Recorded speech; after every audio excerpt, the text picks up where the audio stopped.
அன்பானவர்களே வணக்கம். இன்றைக்கு நாம் ஏலக்காய் செடி சார்ந்த விஷயங்களை பார்க்க போகிறோம். நம்ம கட்டியமந்தல் ரவிச்சந்திரன் அவர்களை பார்க்க போகிறோம். வாங்க பார்க்கலாம். இந்த வீடியோவை முழுமையாக பாருங்கள். வணக்கம். இது தாளாண்மை யூடியூப் சேனல். ஐயா வணக்கங்க. என் பேர் ரவிச்சந்திரன். என்னுடைய கிராமம் கட்டியாமந்தல், உத்தரமேரு யூனியனு, டிஸ்ட்ரிக்ட் காஞ்சிபுரம் தாலுக்கு. அங்கே நான் இயற்கை வழி விவசாயம் பசுமை உடன் என்றைக்கு பார்த்தேனோ அதிலேருந்து இயற்கை வழி விவசாயத்துக்கு வந்தேன் நான். உண்மை அதுதான். அதுக்கப்புறம் அங்கே கேரட்டு எல்லாமே அது ஓவர் பண்ணாங்க. இந்த ஓவர் மண்ணில் பண்ணியிருக்கும்போது எங்கள் ஒரு நண்பருக்கு உடம்பு சரியில்லாத எங்கள் கேரளாவுக்கு வந்தோம். அவரை கூட்டின்னு வரும்போது இந்த இடம் சேல்ஸுக்கு வந்தது. இந்த இடத்த வாங்கினோம். இந்த இடத்த வாங்கிட்டு இது ஏலக்காய் செடி. இது பேர் நலானி. இந்த செடி பேர் நலானி. இந்த செடியை நாங்கள் என்ன பண்ணுறோன்னா இயற்கை வழியில் தான் இது பண்ணுறோம். இதுவரைலாம் ரசாயனம்லாம் எதுவுமே கொடுத்தது கிடையாது. ரசாயனம் எதுவும் கொடுத்தது வேஸ்ட் டீகம்போசரு, மீனோ அமிலம், அப்புறம் தேமோர் கரைச்சல், அப்புறம் நமக்கு என்னென்ன தெரியுது பஞ்சகவியம், அப்புறம் இஎம் கரைச்சல், இது எல்லாமே இப்போ இது பண்ணியிருக்கோம். பூச்சி கட்டுப்படுத்துறதுக்கு வேஸ்ட் டீகம்போசர் நல்லா ஒர்க் பண்ணுது. பூச்சி நல்லா கட்டுப்படுத்துது. இந்த தண்டு துறப்பெல்லாம் கட்டுப்படுத்துது. அப்படி இல்லைன்னா பொன்னியும் அடிப்போம். புங்க எண்ணெய், வேப்ப எண்ணெய், சோப்பு கரைச்சல், பொன்னியும் அடிப்போம். நம்ம இதனுடைய ஈல்டு அடுத்த வருஷம் வரும். எனக்கு அடுத்த வருஷம் நல்ல ஈல்டு வரும். இதில் அவ்வளோதான் இதனுடைய இது. ஐயா, இந்த பண்ணைக்கு யார் யார் இருக்காங்க உங்களார் கூட? இப்போ என்ன கூட இவர் பெயர் டின்ஸ். இவர் இவரோட அப்பா ஒரு பெரிய, அதாவது பெரிய முதலாளிகிட்ட ஒரு 150 ஏக்கராக அவர் சூப்பர்வைசராக இருக்கார். ஒரு 35 வருஷமாக சூப்பர்வைசராக இருக்கார். இவருடைய தொழில் ஆட்டோ ஓட்டுநர். அவர் நிறைய படிச்சிருக்காரு. அவர் நிறைய, அதாவதுன்னா நம்ம ஆமாம் இது ஹோட்டல் மேனேஜ்மெண்ட் படிச்சிருக்காரு. அவர் அந்த ஹோட்டல் மேனேஜ்மெண்ட் படிச்சுட்டு எனக்கு வரும்போது இவர் ஆட்டோ டிரைவராக அறிமுகமானார். அறிமுகமான பிறகு சரி, அவர் எனக்கு பிடிச்சிருந்தது. அதை காரணம் என்ன, உண்மையான ஒரு மனிதர், பொய் சொல்ல மாட்டார், உண்மையான ஒரு மனிதர். அதனால் இவர் பிடிச்சிருந்தது. இப்போ இவர் தான் இந்த தோட்டத்தை மெயின்டைன் பண்ணிக்கிறாரு. ஆமாம், அது இது இல்லாத ஒரு 2 இந்திக்கார் வருவாங்க. இப்போ அடுத்த வாரம் வராங்க. அவங்க வந்தாங்கன்னா இந்த தோட்டத்தை மெயின்டைன் பண்ணுறது இவர் தான். இவர் பேர் டின்ஸு.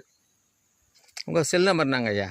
94 44 44 44 20 20 23 23 62 62. ஆமாம். இது எந்த வருஷம் இங்கே வந்தீங்க? இங்கே 2018 9வது மாதம் பத்திரப்பதிவு பண்ணது.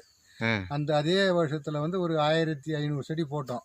பட் ஒரு 7 மாதம் மழையே இல்லாத காஞ்சதால் 300 செடி தவிர மீது எல்லா செடியும் செத்து போச்சு. வெயிலில் குரங்கு வேறு நிறைய கீறிச்சு. நான் வேறு தட்டையை போட்டுட்டு நம்ம நண்பர் வாங்கி கொடுத்தா சொன்னார், இதோட ஒரு 40 தட்டையை போட்டால் 45 நாள் கழிச்சு நீ வரலாம், இது ஒன்றே ஆகாதுன்னு சொல்லிட்டு. அதுக்கப்புறம் மழையே இல்லாத, அவர் சொன்னதில் தப்பு இல்லை, பட் மழை இல்லை. அதனால் இது மாதிரி ஆகிப்போச்சு. அதுக்கப்புறம் தான் இங்கே போர் போட்டது, அப்புறம் பைப் லைன் போட்டு. இப்போ நீங்கள் ஸ்ப்ரிங்க்லர் எடுத்தீங்களா, அந்த ஸ்ப்ரிங்க்லர்லாம் நம்ம கிராவிட்டி போர்ஸ் எப்படி பண்ணலாம், இருக்கிறத வச்சு எப்படி பண்ணலான்றது எல்லாமே இதில் பண்ணது. அவ்வளோதான். நீங்கள் வரப்போ எப்படி இருந்தது தோட்டம், இப்போ எப்படி இருக்குது? நாங்கள் வரும்போது ஃபுல்லாக காப்பி காடு. இது மொத்தமாக ஒரு 15-20 வருஷம் காப்பி காடு. மொத்தம் காப்பி தோட்டம். இது காப்பி தோட்டம். அந்த காப்பி தோட்டத்தை எல்லாம் காப்பிலாம் கட் பண்ணி எடுத்துகிட்டு இட்டாச்சி வச்சு எல்லாம் இப்போ செடியை போட்டு தான் அப்புறம் இட்டாச்சி வச்சு மொத்தம் காப்பி பேச்சு எடுத்து அந்த காப்பி மாதிரிலாம் ஒரு சைஸும் பார்த்தீங்கன்னா ஒரு இப்போ இவ்வளோ சைஸ் இருக்கும். ஒரு காப்பி கட்டையினுடைய சைஸு. அது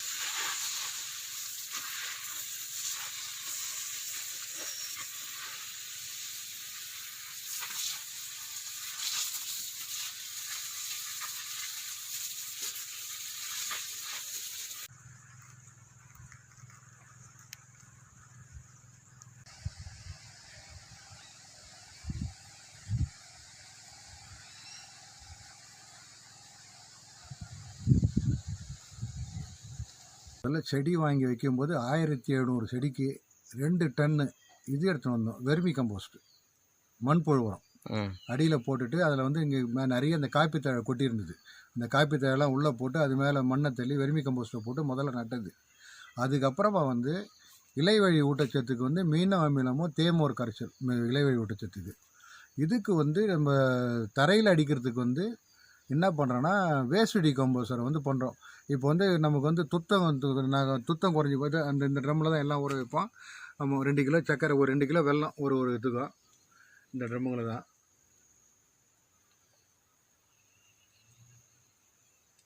ரெண்டு கிலோ வெல்லம் ஒரு ட்ரம்முக்கும் 200 லிட்டர் தண்ணி ஊற்றிடுவோம். தண்ணி ஊற்றிட்டு இதே மாதிரி கொசு உள்ளே போகிறதுக்கு இதே மாதிரி பச்சை நெட்டை போட்டு கட்டிவிடுவோம். கட்டி விட்டுட்டோமா ஒரு வாரத்துக்கு 200 லிட்டர் ஆகும். இப்போ எங்களுக்கு ஒரு வாரம் அடிக்க முடியலன்னா அந்த ஒரு வாரத்துக்கு என்ன பண்ணுவோன்னா இந்த மிஷினை வச்சு நேராக படுதா குளத்துக்கு ஏற்றிடுவோம். மேலே 120 மீட்டரில் ஒரு குளம் வச்சுருக்குறோம். ஷீட்டு போட்டு அந்த குளத்துல ஏற்றி விட்டோமா, இந்த ஸ்ப்ரிங்க்லர் வழியாக வந்து இலை வழி ஊட்டச்சத்து அங்கங்கே ஒரு 10 நிமிஷம் திறந்து விட்டோமா, செடி பூரா இலை வழிக்கு அடிச்சு விட்டுடும். அது வந்து நல்லா நமக்கு வந்து செடி நல்லா இருக்குது, பூச்சி தாக்கம் கம்மியாக இருக்குது. இன்னும் நிறைய வந்து இங்கே கற்றுக்க வேண்டியது இருக்குது. நான் வந்து ஏலக்காய் மரம் தான் இங்கே வந்தவன், ஆனால் நிறைய கற்றுக்க வேண்டியது நிறைய இருக்குது, படிச்சுனே இருக்கிறேன். இன்னும் வரும்போது ஒரு பதிவு வந்து ஒரு ஐயாவை வந்து தாளாண்மை வேளாண்மையிலே எடுத்து வந்து என்னை வந்து எடுத்து போடுவார், உங்களுக்கு நான் தெரிவித்துக் கொள்கிறேன். நன்றி, வணக்கம். நன்றி, வணக்கம்.